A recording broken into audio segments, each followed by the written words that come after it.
Dans cette vidéo, je vais vous dévoiler comment est-ce que je gagne 4 000 € par mois en travaillant seulement 4 heures par jour sur mon business en ligne. Avant, je brassais beaucoup d'air, j'avais l'impression d'être inefficace et je pense que j'étais inefficace parce que je passais de nombreuses heures devant mon bureau et à la fin de la journée, j'étais fatiguée, mais en réalité, quand je regardais les tâches que j'avais exécutées, ça pouvait se faire en seulement 1 ou 2 heures. Mais voilà, je sentais que j'étais mal organisée. Et donc, c'est dans ce sens que je disais que je brassais beaucoup d'air. En fait, en plus d'être inefficace, je perdais beaucoup de temps et ça m'épuisait et ça me donnait même pas envie de continuer d'avancer. Donc, j'étais vraiment dans un mauvais rythme de travail et je sentais en même temps que j'étais capable de faire beaucoup mieux et plus. Dans cette vidéo, je vais te dévoiler des tips que j'ai mis en pratique et aujourd'hui qui m'ont permis d'atteindre en moyenne 4 000 € par mois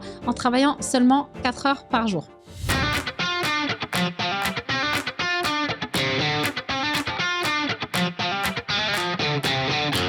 Mon tip numéro 1, ça va être de prioriser vos tâches. Alors, ce que je fais, moi, c'est que j'écris toutes mes tâches que j'ai à faire dans un cahier. D'ailleurs, je vais même vous le montrer. J'utilise pour ça un Moleskine. Alors, je fais absolument pas de pub là-dessus, hein, vous pouvez utiliser n'importe quel cahier. Mais ce que j'aime bien dans ce type d'outil, c'est qu'en fait, c'est réglé par semaine. Et ensuite, vous avez un bloc-notes sur le côté. Et donc, moi, ça a été vraiment révélateur dans ma productivité. Parce qu'en fait, je me mets toutes les tâches de la semaine sur un côté. Et ensuite, à chaque jour, je raye les tâches que j'ai faites.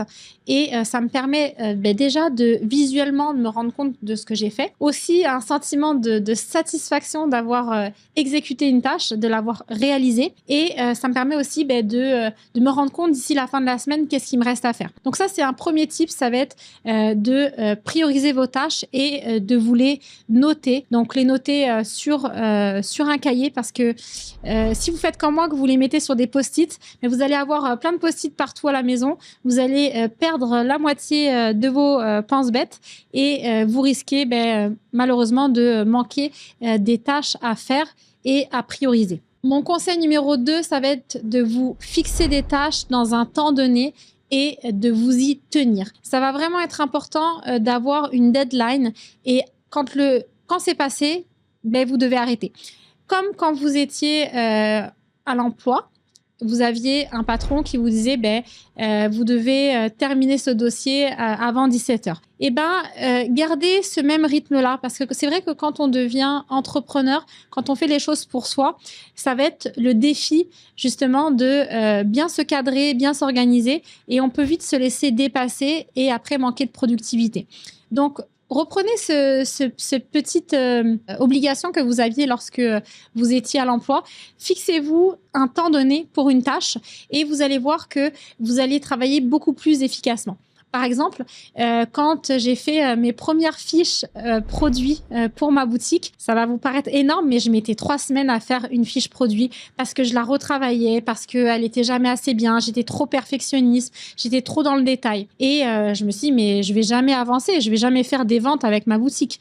Et donc, je me suis obligée à me laisser un délai, de me fixer un délai et maintenant, lorsque je fais une fiche produit, je la fais en 4 heures de la recherche produit jusqu'au pré-lancement publicitaire. Et donc, en 4 heures, je m'oblige à avoir trouvé un produit, rédiger la fiche, faire les photos et être prêt sur la boutique. Le secret pour ça, c'est que vous vous fixez un temps qui est réalisable, mais un temps qui est correct par rapport à la tâche que vous devez effectuer. Et après, quand vous avez passé ce délai-là, vous ne revenez pas dessus. En utilisant cette technique, ça m'a permis d'augmenter ma productivité et d'être beaucoup plus efficace. Et ça va vous éviter de procrastiner sur la même tâche à chaque fois. Troisième tips, c'est de vous faire des blocs de travail dans un outil informatique. Alors moi, j'utilise Google Agenda. J'ai déjà essayé de le faire par papier. Moi, j'aime bien avoir papier-crayon. Mais là, pour le coup, je vous assure que Google Agenda, ça va vraiment être le plus pratique. En fait, sur cet outil-là, vous allez pouvoir créer des blocs de travail. Donc, par exemple, moi, je me fais à chaque matin un bloc pour travailler sur ma boutique ou sur d'autres business que j'ai aujourd'hui en e-commerce. Ensuite, j'ai un bloc qui est seulement dédié pour moi, un bloc où je vais faire du sport. Et après, j'ai un autre bloc pour être en famille, mon temps où je suis avec mes enfants, où on va à la plage ou à la piscine. Mais le fait de vous faire ce bloc-là, eh bien, ça va vous permettre de visuellement déjà vous rendre compte du temps que vous avez, des activités que vous avez dans la journée. Et vous allez pouvoir ajuster lorsque vous avez un rendez-vous, lorsque vous avez une obligation, eh bien, vous allez pouvoir vous l'inscrire dans l'agenda. Et voyez, ce type d'outil, je l'utilise aussi pour ma vie de famille. Lorsque j'ai un repas qui est programmé avec des amis, lorsque j'ai une activité avec mes filles, eh bien, je me le note dans mon agenda. Ça me permet, en fait, d'être vraiment régulière, organisée et d'avoir une bonne routine de travail, une bonne routine de vie qui permet à chaque fois d'avancer. Un autre point super important, et en fait, j'aurais même pu commencer sur ça, c'est lui. Le téléphone. Là, je vous le dis, c'est un vrai nuisible. En tout cas, pour moi, ça l'a été pendant longtemps. Et aujourd'hui, je dois encore faire attention. Parce que ces petites notifications-là, c'est ça qui est nuisible dans votre temps. Donc, j'ai eu beaucoup de mal à mettre en pratique ce tips-là. Mais aujourd'hui, je me l'oblige parce que sinon, je ne serai jamais productive. D'ailleurs, sachez que lorsque vous êtes distrait par une tâche, eh bien, on met en moyenne 20 minutes avant de se reconcentrer sur un travail qu'on a à faire. Donc, chose très simple, je mets mon téléphone en mode avion et littéralement, je le jette à l'autre bout de la pièce. Il faut absolument pas que je l'ai sous les yeux. D'ailleurs, c'est même ce que je vais faire. Je vais le mettre par terre. Je ne le veux pas sous les yeux parce que sinon, je vais être tentée de scroller et je vais oublier même ce que j'étais en train de faire. Un point très important aussi, surtout si vous avez tendance à être assez distrait comme c'est mon cas, c'est de faire vraiment une tâche à la fois.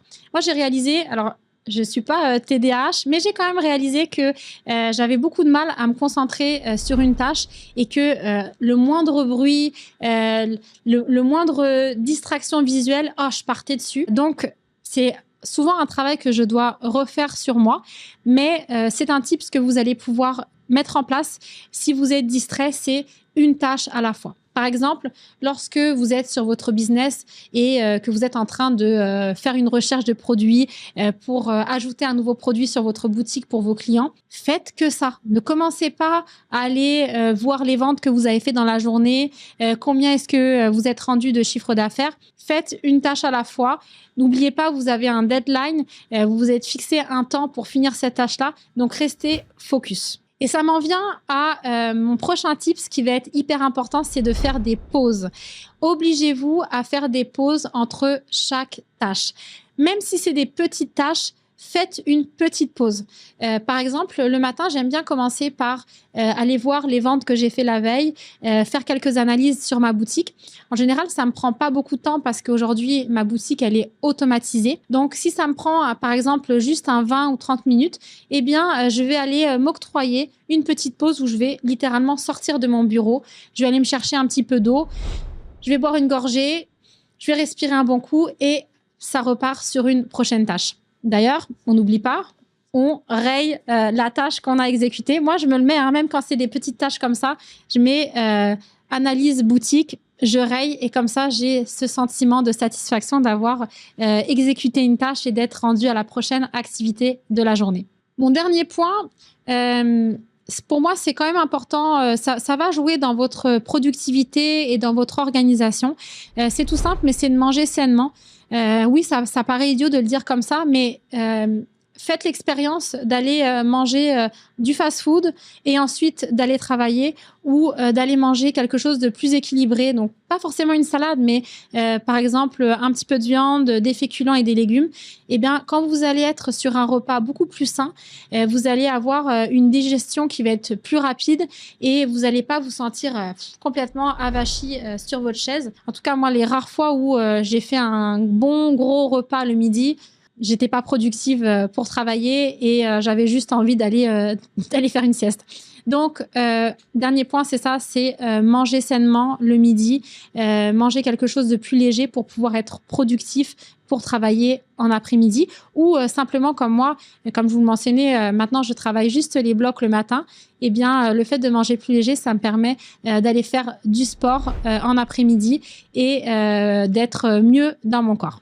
Voilà, donc ces tips-là, eh bien, ça va être important de les appliquer si, comme moi, eh bien, vous étiez quelqu'un qui brassait de l'air, qui n'était pas assez productif. Je vous le rappelle, moi, c'est une des raisons, une des choses qui m'ont permis aujourd'hui d'avoir un salaire tout à fait convenable. Je gagne à peu près 4 000 € par mois en travaillant seulement sur du mi-temps, 4 heures par jour. En tout cas, si vous avez des questions sur comment vous organiser par rapport à votre situation, eh bien, ça va me faire plaisir d'y répondre en commentaire. Si vous avez aimé cette vidéo, eh bien, vous pouvez simplement la liker. Et si vous voulez plus de contenu, eh bien, vous avez simplement à vous abonner. Fait que je vous remercie et je vous dis à bientôt pour une prochaine vidéo.